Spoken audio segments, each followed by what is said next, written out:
Well, it's Uncommon Fossil, and I want to talk for a few minutes about the live economy, in particular, how to approach the release of a new expansion as a budget player. For a budget player, we are spending our time rather than our money in order to access the new cards, right?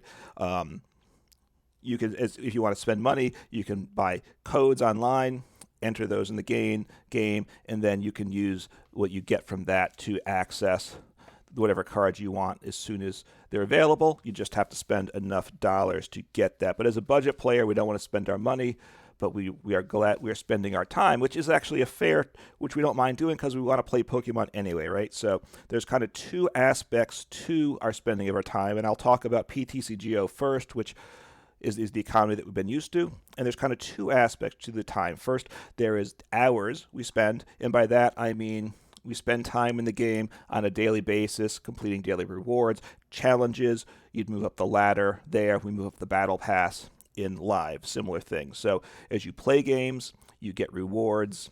The more you win games, the quicker you accumulate those rewards. So we spend time kind of in a matter of measured, I think of it in terms of hours, how much time you put in the game on a daily and even a daily and weekly basis. The other way we spend time, which is particularly true in PTCGO, was I think of in terms of days. There was a period of time you'd have to wait from the release of a new expansion in PTCGO before you could reasonably access the new cards.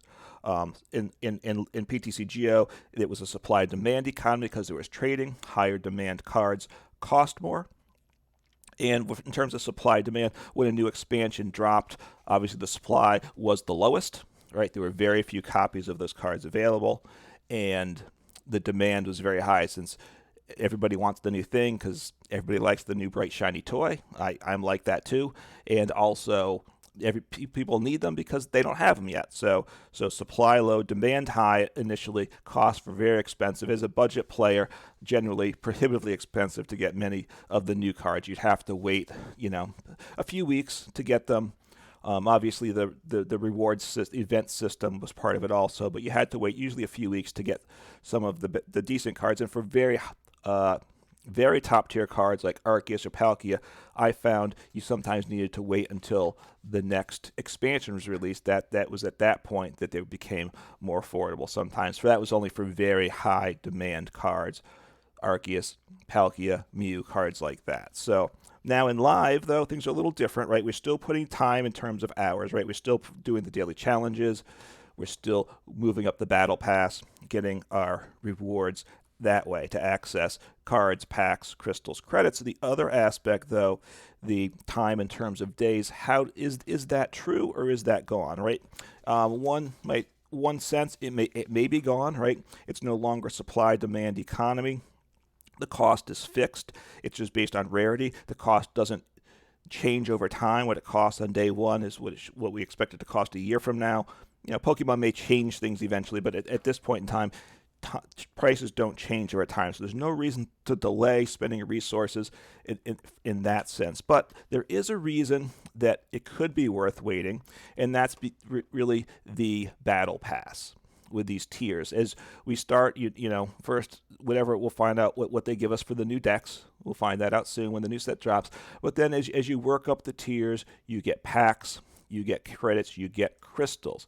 And in particular, as you open the packs, which the basic battle pass should be just packs from the new set. That's what they've done previously. This recent one has been a little different, but I expect it to go back to the old way, where the free pass is all new sets. So we're going to open over these 50 tiers, which could take up to 6-7 weeks potentially. Hopefully, we can grind a little bit and get through faster, but it could take 7 weeks if we do a tier a day, essentially. By that point in time, we'll have pulled a lot of cards. We'll have pulled a number of the new cards, and it's certainly going to be. It's cheaper to just pull a card from the pack than spend resources to craft it. Now, how much will we save by this process? I don't know.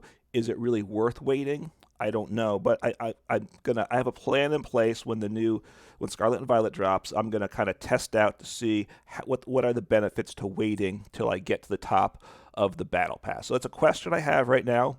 I don't know the answer. I'm hoping the answer is there's not a reason to wait because I'd like to access the new cards immediately in the future.